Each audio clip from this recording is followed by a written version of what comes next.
All reports look good from here in the blockhouse at this time.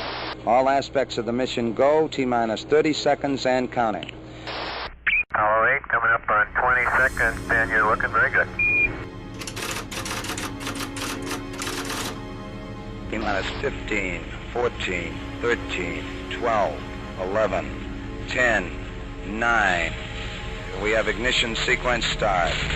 The engines are on. 4, 3, 2, 1, 0.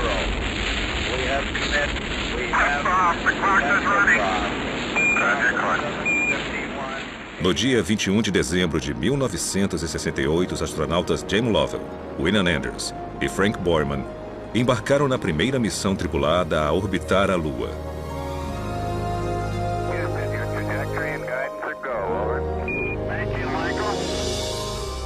3 dias e quase 400 mil quilômetros depois, a tripulação do Apollo 8 se aproximou do destino.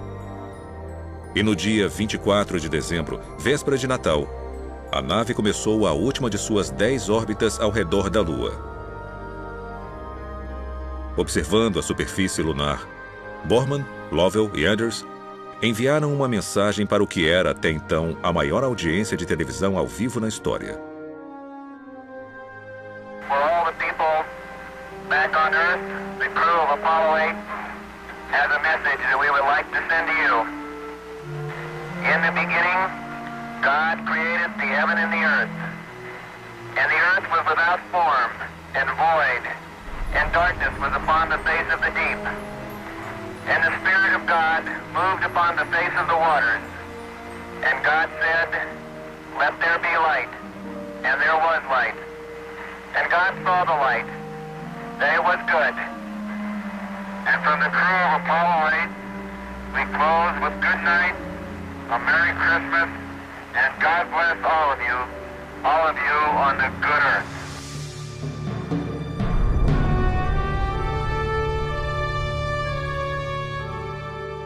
Logo após o seu retorno à Terra, perguntaram ao comandante da missão, Frank Borman, por que os astronautas escolheram ler a mensagem de Gênesis.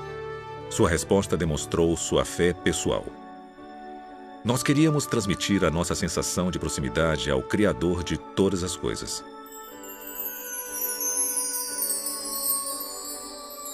Essa não foi a primeira vez que o universo atraiu cientistas e exploradores para perto de Deus.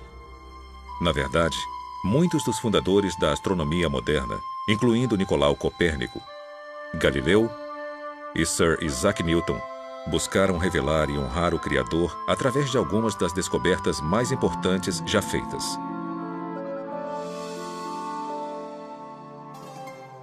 Essa motivação também inspirou Johannes Kepler, o matemático alemão que foi o primeiro a calcular o movimento planetário. No início do século XVII, ele escreveu que a ciência é o processo de pensar os pensamentos de Deus após ele. E o meu maior desejo é perceber o Deus que encontro em todos os lugares do mundo externo. Eu já tive a intenção de me tornar um teólogo. Mas agora vejo como Deus é através de minhas descobertas, também glorificado na astronomia, pois os céus declaram a glória de Deus.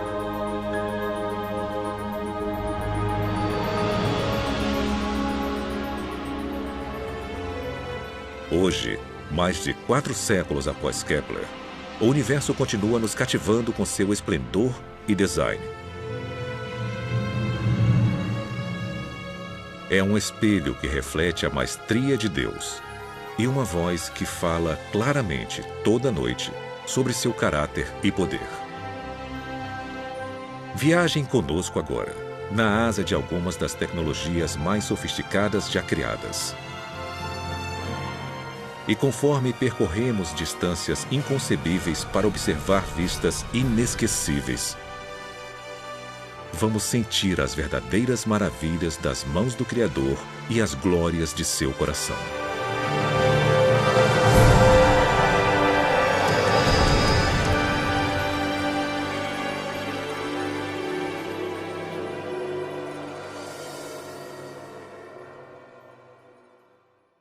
Olha, o tamanho e a grandeza do universo, eu acho que é tremendamente humilde. E pode ser que é através da beleza tremenda que nos é revelada pelas fotos do telescópio Hubble e do tamanho enorme do universo, nós comecemos a apreciar a majestade e a grandiosidade de Deus, que transcende o universo e é maior do que esse cosmos que vemos. Então eu acho que o tamanho do universo evidencia a grandiosidade e a majestade de seu Criador. Já parou para pensar sobre a imensidade de Deus? A pura magnitude de seu poder e tamanho? É um conceito difícil de entender, porque Deus é espírito, então não há nada físico sobre sua estatura. Ele não pode ser medido por metros ou milhas, tempo ou espaço. No entanto, talvez seja possível dar uma olhada no que não podemos ver ou tocar, fazendo uma jornada imaginária através de sua maior criação.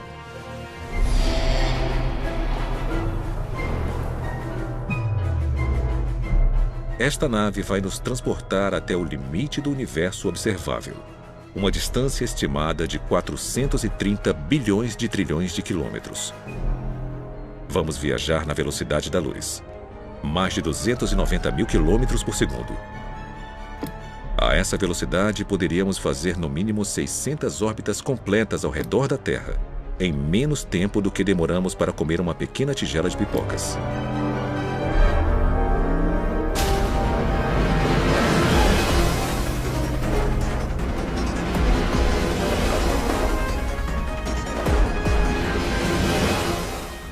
Partimos no dia 1º de janeiro. Viajando rapidamente pelo espaço, chegamos na Lua em menos de 1,3 segundos. Então, 4 minutos e meio depois, passamos correndo por Marte. Continuamos seguindo pelos planetas gigantes gasosos: Júpiter, Saturno, Urano, Netuno. E 5 horas e 20 minutos após sairmos da Terra, chegamos no planeta anão Plutão. Agora vamos ajustar o trajeto para um ângulo quase perpendicular às órbitas planetárias.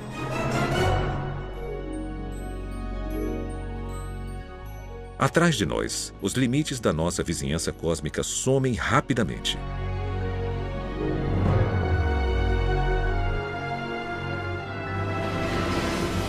Entramos no espaço interestelar, o grande vazio entre o nosso sistema solar e a estrela mais próxima. 1 ano se passa, depois 2, 3, 4 anos. Finalmente, no dia 19 de abril do 5º ano desde a nossa partida da Terra, somos momentaneamente cegados pela luz do sistema Alpha Centauri. 3 estrelas unidas pela gravidade. Elas são as estrelas mais próximas ao nosso Sol. Nós viajamos aproximadamente 41 trilhões de quilômetros, mas estamos só começando. 10 anos-luz da Terra. 2 dúzias de estrelas vizinhas brilham à nossa frente. Uma delas, Tau 7, se parece com o nosso Sol. 100 anos-luz. Nuvens de gás e poeira no braço de Órion da Via Láctea nos cercam. 1000 anos-luz. A elegante forma espiral da nossa galáxia é claramente visível. A Terra está localizada aqui. A Via Láctea faz parte de uma comunidade de no mínimo 40 galáxias, unidas pela gravidade, para formar o que é conhecido como o Grupo Local. Pelo resto da jornada, cada ponto de luz que vemos não é mais uma estrela individual, mas uma galáxia inteira, cheia de bilhões de estrelas.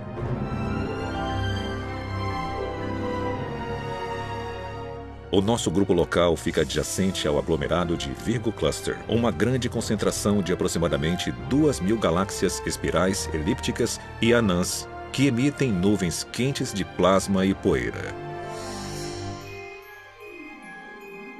Essa criação espetacular é o coração de uma cadeia de ilhas cósmicas que foram moldadas pela força gravitacional de 40.000 galáxias diferentes. Coletivamente, elas formam um superglomerado de Virgo, uma das maiores estruturas conhecidas pela ciência. Mas conforme nos afastamos, essa cadeia rapidamente se perde entre várias formações de composição e tamanhos similares.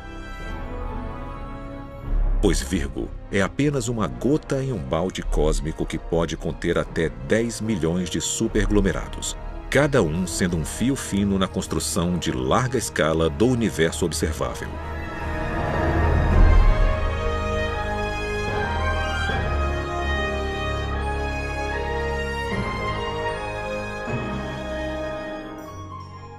A nossa jornada nos transportou para 45 bilhões de anos-luz além da Terra, aos limites externos da descoberta científica. Uma grande teia de fios tecidos por cerca de 2 trilhões de galáxias e por estrelas mais numerosas do que grãos de areia em todos os desertos e praias do mundo. Então, qual é o tamanho de Deus? Ele é grande o suficiente para criar um universo com dimensões tão vastas que vão além da nossa compreensão. Mesmo assim, nas palavras do profeta Isaías, ele consegue medir tudo com os dedos de sua mão.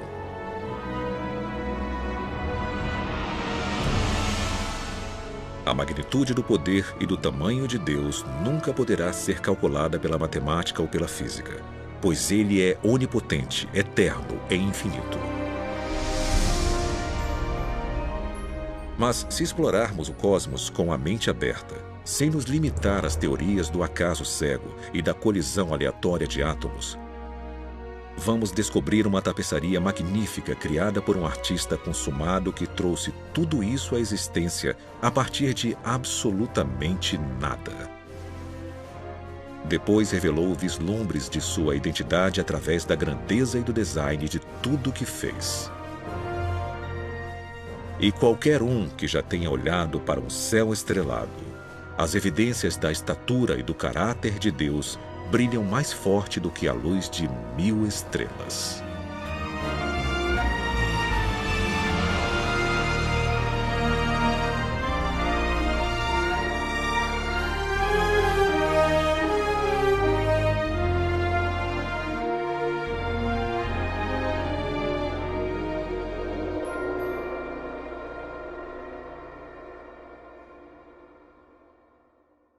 Muitos físicos já disseram antes que a descoberta de que o universo foi finito no passado e que tinha um começo é uma das descobertas mais incríveis na história da ciência. Isso mudou completamente a visão que tinha dominado a ciência por mais de 2000 anos.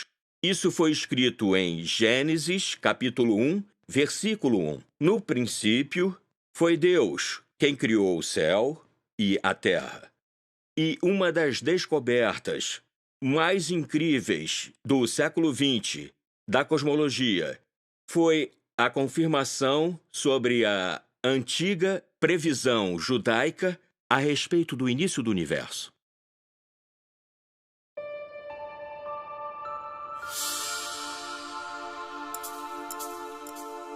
Durante os anos 1920, 2 descobertas mais importantes da história e da ciência foram feitas aqui, no Observatório Monte Wilson, acima de Los Angeles. Por 8 anos, o astrônomo Edwin Hubble fotografou e estudou o cosmos com o maior telescópio do mundo. Em 1923, Hubble confirmou que formações misteriosas chamadas de nebulosas, que todos acreditavam ser nuvens enormes de gás, estrelas e poeira na Via Láctea, na verdade eram galáxias individuais localizadas muito além da nossa. 5 anos depois, ele verificou que essas galáxias estavam se afastando uma da outra a velocidades impressionantes. O nosso universo, que há muito tempo era considerado eterno, estático e relativamente pequeno, crescia cada vez mais por segundo. As implicações eram surpreendentes. Se o universo está se expandindo continuamente, então, em algum momento da história, ele deve ter sido menor e mais compacto. Se revertermos o movimento para fora das galáxias e voltarmos no tempo, elas se aproximam cada vez mais. E chegamos a um ponto no qual elas são basicamente infinitas em densidade e temperatura, e não é possível ir além disso. Então tem um começo, tem um momento no qual tudo começou. E isso é impressionante porque tem uma grande evidência teológica nisso. E isso me intrigou porque eu sou agnóstico. E se teve um começo, um momento de criação do universo, então teve um Criador. E a ideia do Criador não é compatível com o agnosticismo. E assim como eu não posso acreditar que teve um Criador, não posso acreditar que tudo aconteceu por acaso, o que implica na existência de um Criador. Então, sabe, eu estou em um impasse completamente impossível. E continuei nele. A incerteza de Robert Jastrow foi alimentada por várias descobertas que apontaram que o universo foi criado a partir do nada e era governado por leis de física e química primorosamente calibradas para garantir uma vida complexa. A vida é tão extraordinária, principalmente a vida mais avançada, a vida inteligente. Seres conscientes são um fenômeno. De novo, eu acho qualitativamente difícil de acreditar que isso aconteceu por acaso. Por exemplo, pensa no seu cérebro. Mais de 1 quilo de massa. Ele contém 1 milhão de trilhão de sinapses, pelo que eu me lembro. Circuitos se abrindo e se fechando o tempo todo. É muito mais complicado do que a inteligência artificial mais avançada. E eu acho difícil de acreditar que tudo isso é questão de átomos e moléculas. Então eu tento encaixar no meu conceito de mundo a ideia de que há uma força maior de algum tipo que pode ser chamada de Deus ou de como você quiser. Mas eu não posso aceitar isso. Eu sou o que chamam de materialista na filosofia. Isso não significa que eu gosto de carros grandes. Os meus alunos sempre pensavam isso. Acredito que o mundo é feito inteiramente de substâncias materiais. E quando você especifica essas substâncias, átomos e moléculas, e as leis pelas quais são comandadas, você já fez tudo, não tem mais nada para ser dito ou inserido no seu modelo de universo. E é isso que a minha ciência me diz. E bem, eu fui um cientista a minha vida inteira. Mas isso não me satisfaz. Na verdade, me deixa inquieto. Parece que falta alguma coisa. Mas eu não vou descobrir que coisa é essa durante a minha vida. Robert Jastrow morreu em 2008. Sendo fundador do Instituto Espacial Goddard da NASA e o diretor do Observatório Monte Wilson, ele ajudou a popularizar a astronomia ao redor do mundo. Em seu livro best-seller Deus e os Astrônomos, Jastrow descreveu o conflito filosófico entre o materialismo científico e as provas de um universo que teve um começo. Em vez de desmentir a existência de Deus, os astrônomos podem estar encontrando mais provas circunstanciais de que Deus existe, de que o universo começou repentinamente em um ato de criação. Para o cientista, que viveu com a sua fé no poder da razão, a história termina como um pesadelo. Ele escalou as montanhas da ignorância, está prestes a conquistar o pico mais alto, e conforme sobe a última rocha, é recebido por um grupo de teólogos que está lá há séculos.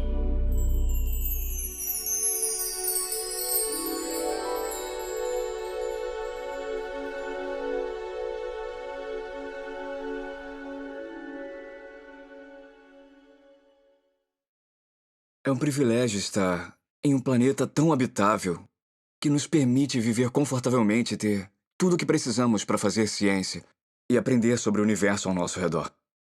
E para aprender sobre as nossas origens e para conseguir responder qualquer pergunta que possamos fazer. É claro que alguém pode falar que isso foi por acaso, essa é a filosofia dele, e ele pode recorrer a isso o quanto quiser, mas não é uma explicação satisfatória para mim.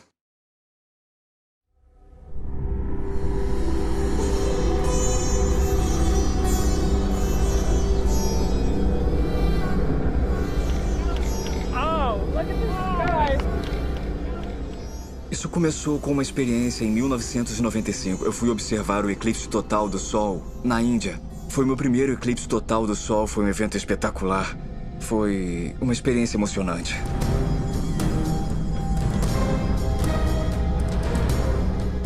Seja um astrônomo que pode entender todo o fenômeno e prevê-lo em questão de 1 segundo em qualquer lugar da Terra, ou um nativo, todos ficaram maravilhados e reagiram da mesma forma a esse fenômeno incrível. Isso causou um grande impacto em mim. Por 51 segundos inesquecíveis, Guillermo González e milhares de pessoas viram maravilhados esse raro evento astronômico. González depois refletiu sobre a beleza misteriosa que havia testemunhado no céu do norte da Índia e sobre os fatores que o tornaram possível.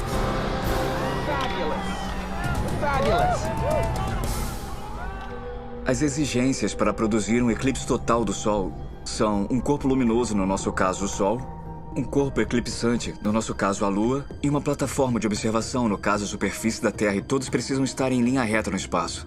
O tamanho aparente da Lua no céu tem que ser quase exatamente igual ao tamanho aparente do Sol no céu, os dois com cerca de meio grau. O Sol é 400 vezes maior que a Lua, mas está a uma distância 400 vezes maior, então tem essa coincidência que as pessoas reparam há séculos, mas dizem, é uma coincidência e deixam pra lá. O melhor lugar em todo o sistema solar para ver eclipses solares é a superfície da Terra. Eu cheguei a calcular as circunstâncias para eclipses de todos os outros planetas e de todas as luas. Cerca de 65 as maiores luas.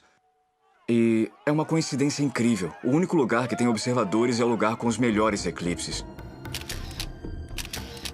Conforme González examinava esse alinhamento raro do Sol, da Lua e da Terra, ele reconheceu a importância desses corpos celestiais para a existência de vida complexa no nosso planeta. A força gravitacional causada pela nossa Lua, por exemplo, é forte o suficiente para regular o clima da Terra, estabelecendo sua inclinação e ajudando a circular as águas geladas e quentes dos seus oceanos. E a distância do nosso planeta para o Sol possibilita a existência de água líquida e uma atmosfera rica em oxigênio. Precisa ter a distância certa do planeta do observador até a estrela hospedeira. E precisa ter uma Lua bem grande. Então tem uma grande sobreposição entre os requisitos para produzir eclipses e os requisitos para ter um planeta capaz de suportar a vida. Responda, e se as coisas que tornam o planeta habitável também fazem com que esse planeta seja o melhor lugar para se fazer descobertas científicas? A natureza do nosso planeta, a natureza de sua atmosfera, a sua localização no sistema solar, o tipo de sistema solar onde ele está, até mesmo o tipo de estrela que nos cerca e a nossa localização na galáxia são ideais para se fazer uma grande variedade de descobertas científicas. E por acaso essas também são as condições mais importantes de um planeta habitável. Um planeta propício para seres como nós e sem o qual não poderíamos sobreviver. Eu acho que esse é o tipo de padrão que sugere para as pessoas uma conspiração e não uma coincidência. Na luz tênue de um eclipse solar, González e Richards reconheceram uma ligação fascinante entre os fatores necessários para a vida complexa e a observação científica. Geralmente nos falam, principalmente no século XX, que o universo não pensa em nós. Ou seja, que nós existimos em um universo muito grande e que o universo não foi criado para seres como nós. Nós somos simplesmente uma vida que por acaso surgiu num pequeno planeta que cerca uma estrela minúscula e insignificante numa galáxia normal dentro de um grande universo que não foi planejado. O nosso argumento sugere uma ideia completamente diferente. Sugere que o universo foi planejado, que o universo existe por um propósito. E esse propósito não é simplesmente para que seres como nós existam, para que possamos nos ampliar além do nosso lar pequeno e paroquial, para ver o universo como um todo, para descobrir o universo e, na verdade, talvez para considerar se esse universo aponta para algo além de si mesmo. Tem um certo aspecto sobre o universo que não pode ser simplesmente explicado através de forças impessoais da natureza, de átomos que colidiram com átomos. Então, temos que buscar algo além do universo para tentar explicar isso. Porque o universo existe de forma que os lugares mais habitáveis também oferece as melhores oportunidades para descobertas científicas.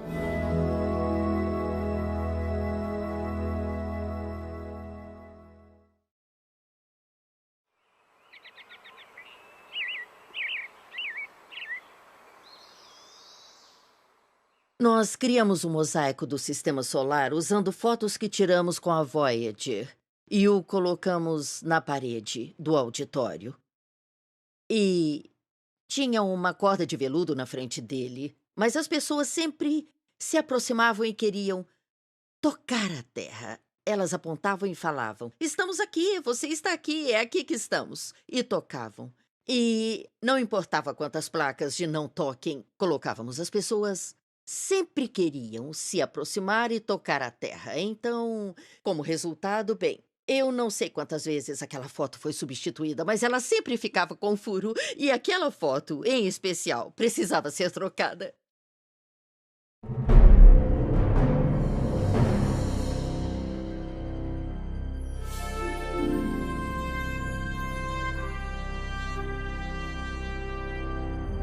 Em dezembro de 1980, a sonda Voyager 1 da NASA completou sua exploração histórica de Júpiter e Saturno. De todos os aspectos, a missão foi um grande sucesso.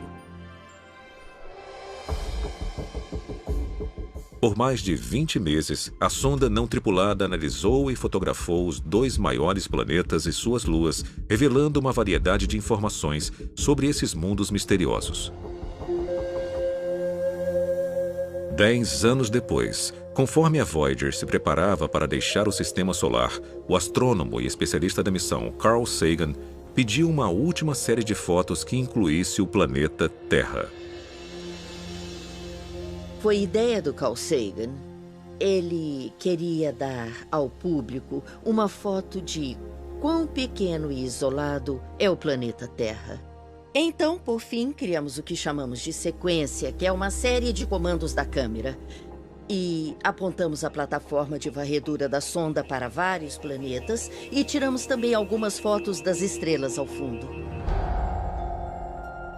Em 14 de fevereiro de 1990, as câmeras de alcance curto e longo da Voyager capturaram esse mosaico do Sistema Solar. Uma das imagens era uma vista da Terra envolvida por um raio de luz. O nosso planeta a 5,95 bilhões de quilômetros de distância. É só um pequeno pixel brilhante. Não dá para ver os continentes ou oceanos. Sabe, a nossa casa está tão distante daqui. O pálido ponto azul conquistou a imaginação do mundo. E em 1994, Carl Sagan compartilhou suas reações à foto durante uma palestra na Universidade Cornell. Nós vivemos em um planeta insignificante, de uma estrela monótona perdida em uma galáxia que repousa em algum canto esquecido do universo, no qual há mais galáxias do que pessoas. Mas considerem de novo aquele ponto. Ele é aqui. É o nosso lar. Somos nós. Nele, todo mundo que você conhece, todo mundo que você já ouviu falar, todo ser humano que já existiu e viveu sua vida. O conjunto de nossas alegrias e sofrimentos, todo herói e covarde, todo camponês e rei, todo casal jovem apaixonado, toda mãe e pai, toda criança esperançosa, todo inventor e explorador, todo professor de moral, todo astro, todo líder supremo, todo santo e pecador na história da nossa espécie. Todos viveram lá, em um grão de poeira suspenso em um raio de sol.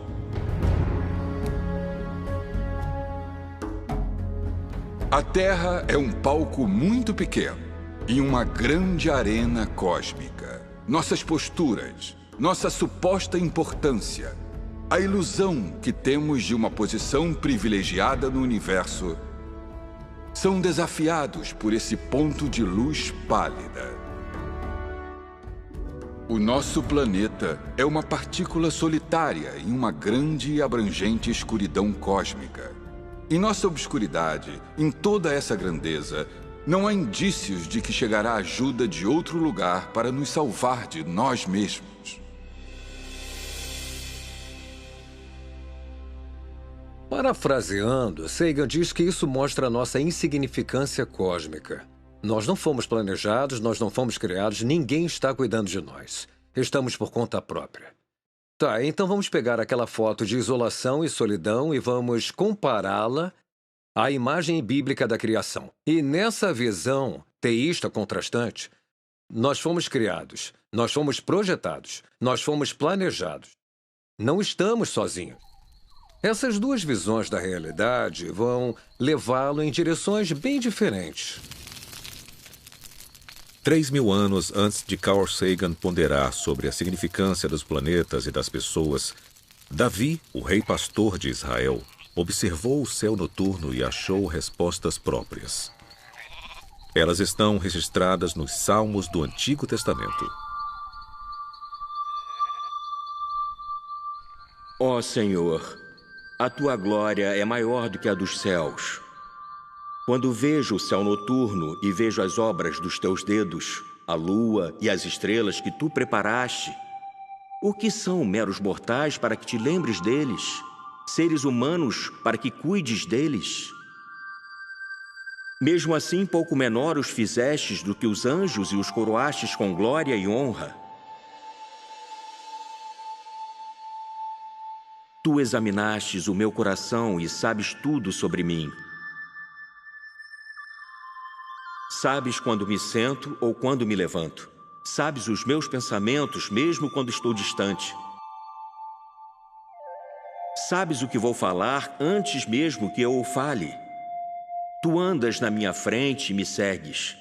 Colocas tua mão de bênção em minha cabeça.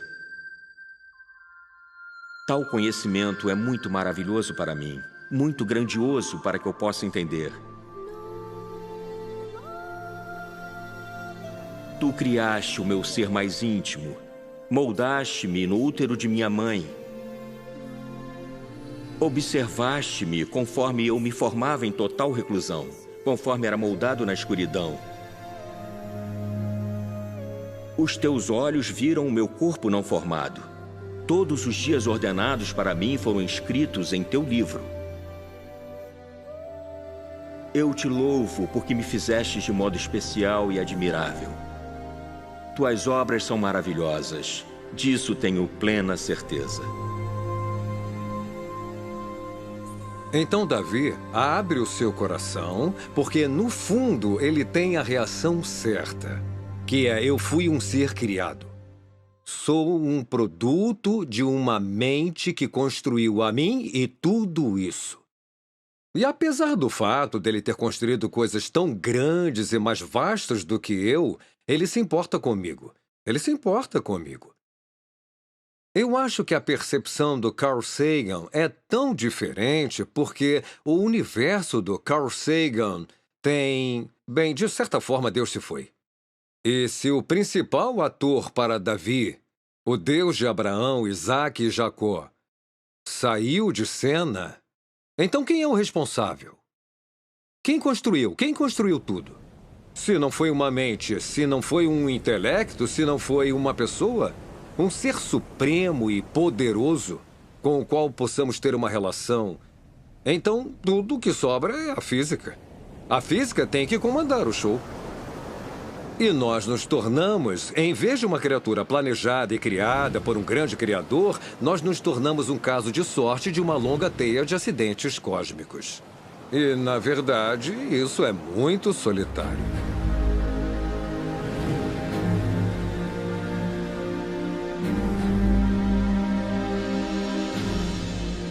Então, como devemos interpretar o pálido ponto azul e os passageiros que o chamam de lar? Será que estamos largados em uma partícula de poeira irremediavelmente perdida em um universo escuro e frio? Ou será que o nosso planeta, com sua atmosfera rica em oxigênio, abundância de água líquida, com seu clima temperado e localização ideal no sistema solar, com seu campo magnético geografia e dezenas de outros fatores que tornam a vida possível, é um produto magnífico de mente, propósito e plano?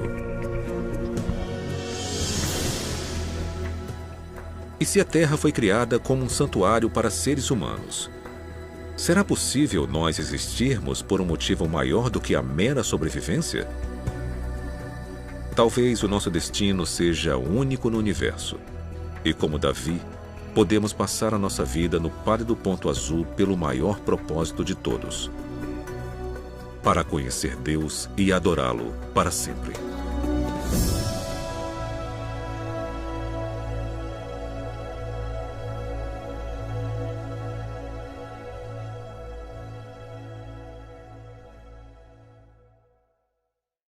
Deus, como nosso Criador, Ele tem uma infinidade de formas possíveis para se comunicar conosco.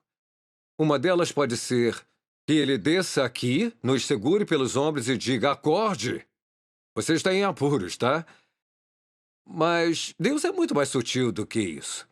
E, em particular, Ele não manipula o nosso desejo ao dele. E, de certa forma, isso é muito misterioso e difícil de entender. Ele coloca as coisas na nossa frente e diz: agora você responde. Então, provavelmente, para mim, a forma mais eficaz que Deus tem para se comunicar comigo, além da Bíblia, é através do mundo que Ele criou e da beleza no mundo que Ele criou. Eu acho que Deus fez o que podia para se comunicar conosco através de sua dimensão artística.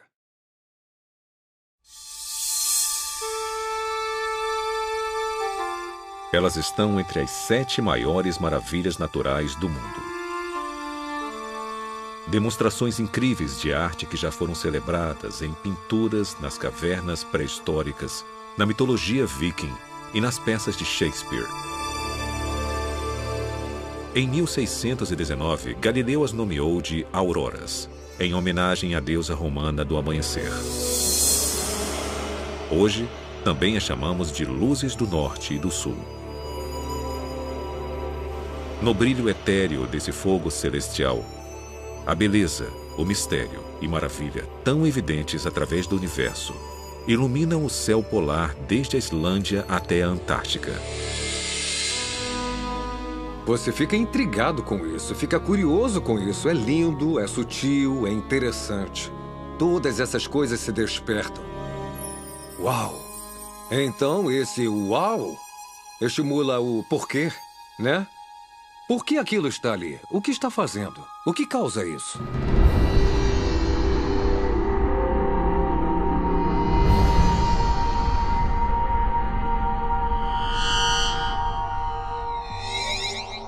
Toda aurora no nosso sistema solar é originada aqui, na superfície turbulenta de uma estrela de sequência principal G2, a 149 milhões de quilômetros da Terra.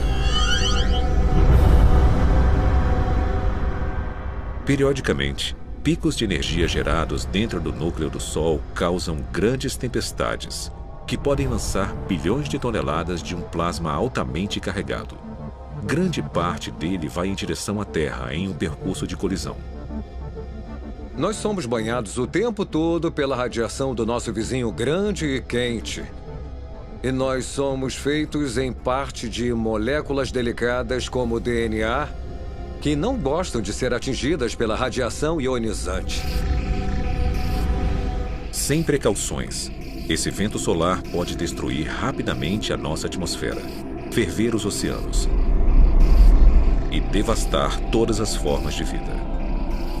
Por sorte, somos protegidos dessas catástrofes por uma provisão impressionante.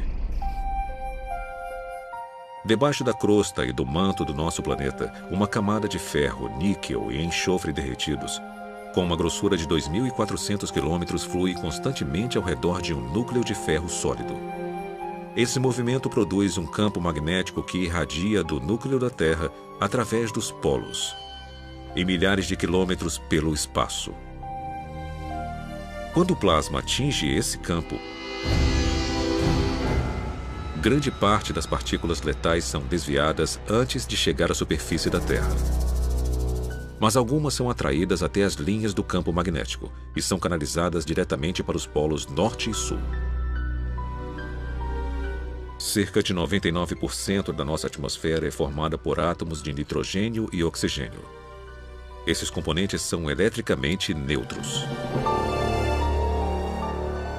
Assim que o plasma colide com um átomo, um elétron absorve a onda de energia e momentaneamente amplia sua órbita ao redor do núcleo. Então essa partícula supercarregada volta à posição e ao tamanho normais, liberando um único fóton, uma pequena onda de luz colorida. O processo é repetido pelo céu noturno.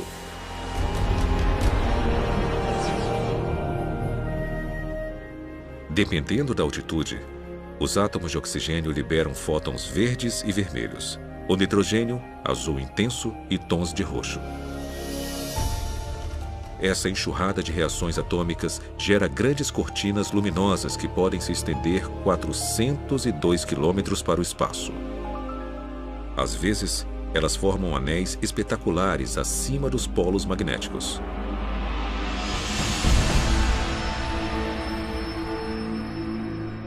Ao orbitar a Terra na Estação Espacial Internacional, astronautas fotografaram as auroras e revelaram o seu esplendor misterioso, de formas nunca antes vistas.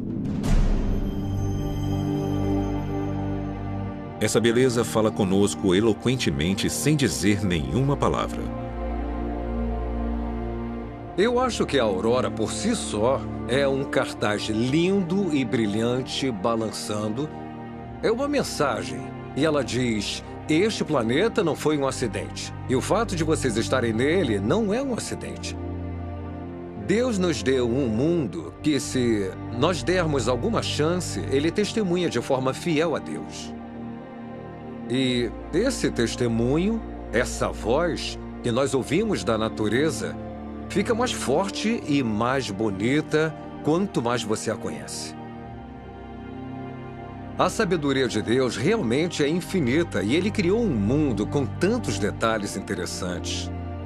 Admiração, majestade, maravilha, beleza, funções biológicas, integridade planetária, o papel do planeta como um todo para manter a vida. Se colocarmos as peças na posição, vamos seguir esse mistério de pista a pista.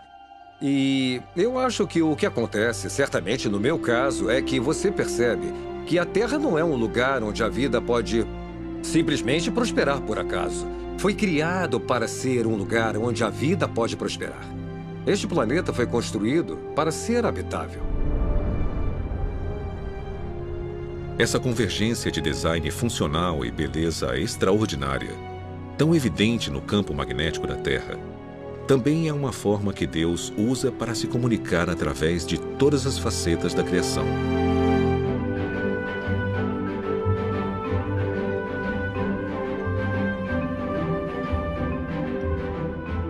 Primeiro, ele captura nossa atenção com artes de tirar o fôlego, pois o mundo natural é uma galeria cheia de obras de arte, cada uma com seu significado e revelação.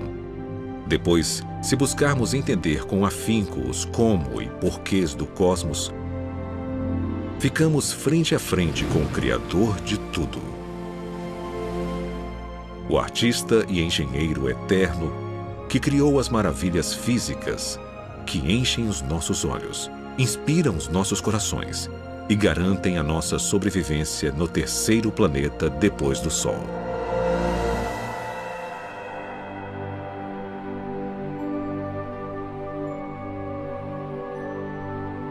É elegante, é avassalador, é mais bonito do que podemos imaginar. A criação faz mais sentido para mim porque explica os padrões que vemos no universo e explica a origem da vida como sendo devido a uma inteligência que criou uma beleza e complexidade que não podemos encontrar em nenhum lugar. Acho que quanto mais aprendermos, mais complexas as coisas vão ser. Mas, ao mesmo tempo, eu acho que vamos encontrar os princípios subjacentes que nos farão ter uma visão da mente do Criador. E quanto mais aprendemos sobre isso, mais incrível vai ficar.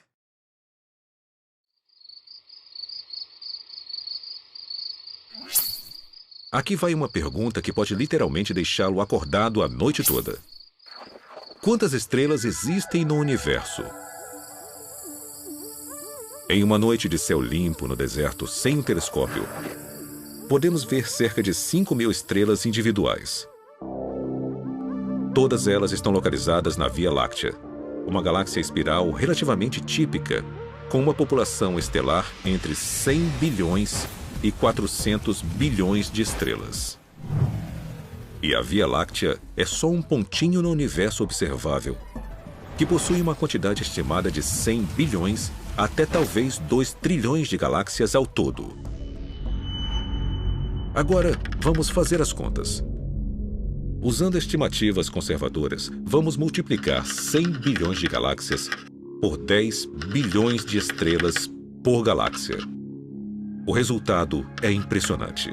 1 bilhão de trilhão de estrelas. E lembrem que é uma estimativa mínima.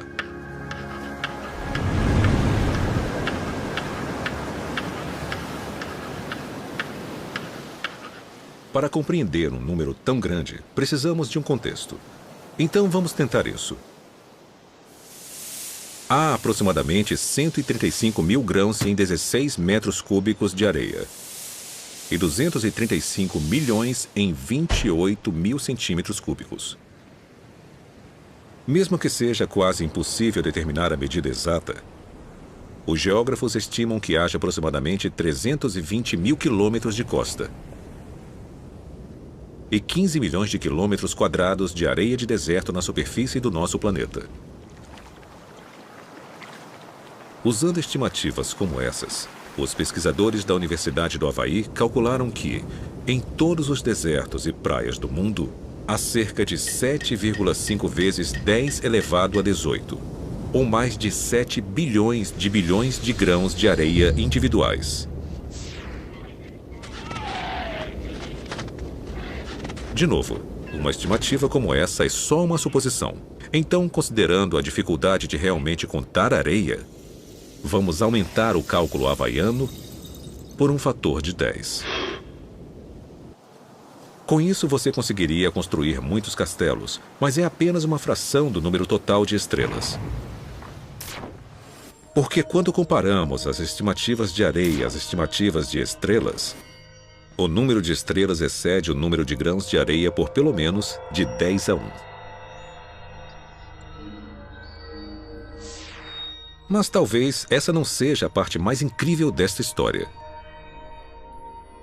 Porque um único grão de areia, com um diâmetro de 1 milímetro, contém aproximadamente 500 bilhões de átomos individuais. Há mais átomos em um grão do que a quantidade total de grãos de areia na Terra, ou de estrelas em 1 bilhão de galáxias como a Via Láctea.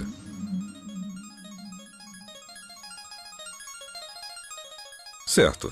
Antes de desligarmos a calculadora, uma dose final de números altos. Em uma única gota de água, há cerca de 1,7 bilhões de trilhões de moléculas de H2O individuais. Ou seja, em algumas gotas grandes, o número total de moléculas pode superar o número total de estrelas em todo o universo.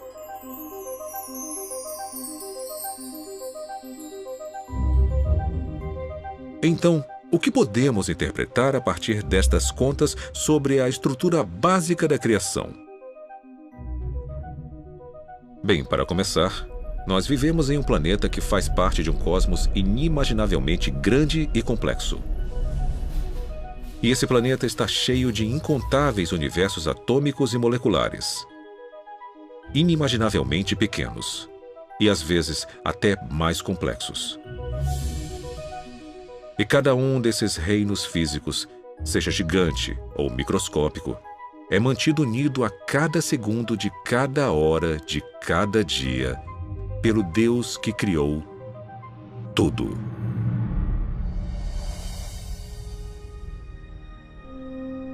Lembrem disso da próxima vez que forem procurar escaravelhos no deserto do Saara. ou quando forem acampar na América do Sul, sob o brilho surpreendente da Via Láctea. Ou quando estiverem no quintal, vendo o cachorro molhado lançar 10.000 universos líquidos em uma tarde de sol.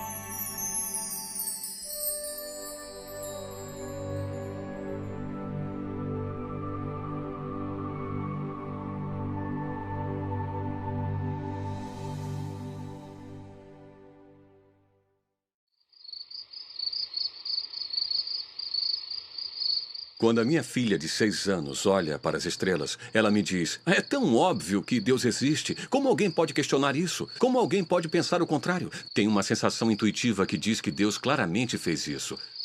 Nós fomos criados para poder ver Deus através da ordem criada. É um livro para ser lido. E ele aponta para além de si mesmo. Ele escolheu criar um universo com um cenário que está constantemente e continuamente em todos os momentos e lugares, dia após dia, noite após noite, testemunhando sobre sua existência. Essa é a ideia da revelação geral de Deus. É geral, é contínua.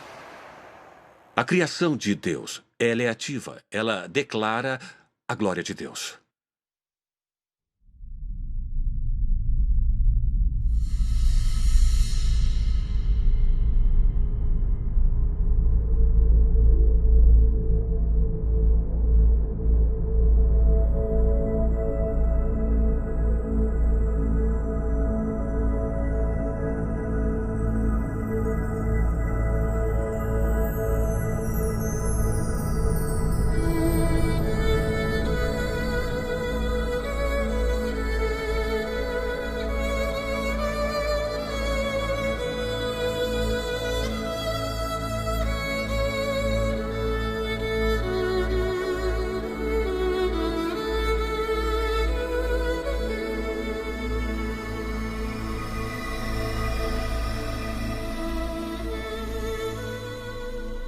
Os céus declaram a obra de Deus.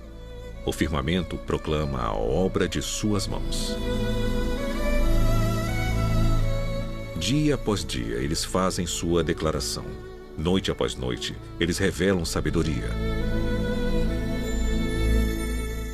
Eles não usam palavras, não escutamos nenhum som deles. Mas sua voz é ecoada para toda a terra, suas palavras até o fim do mundo. Levante os olhos e olhe para o céu. Quem criou tudo isso? Ele que traz os astros um por um. Ele determina a quantidade de estrelas e chama todas por nome. Grande é o nosso Senhor e poderosa é a sua força. Sua compreensão é infinita.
O Senhor é o grande Deus, o grande Rei acima de todos os deuses.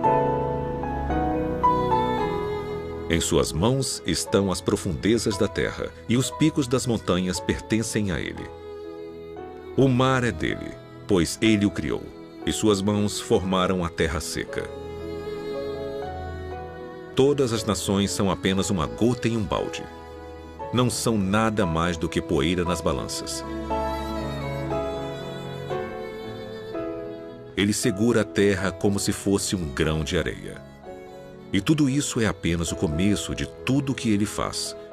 Simplesmente um suspiro de seu poder.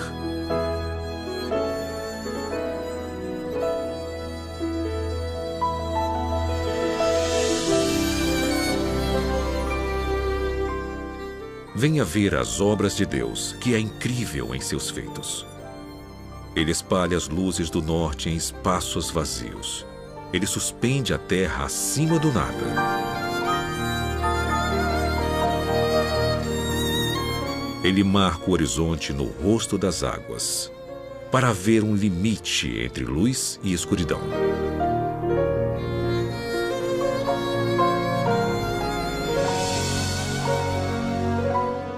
Os que vivem no fim da terra ficam maravilhados com seus feitos. Desde onde o sol nasce até onde se põe, tu inspiras gritos de alegria.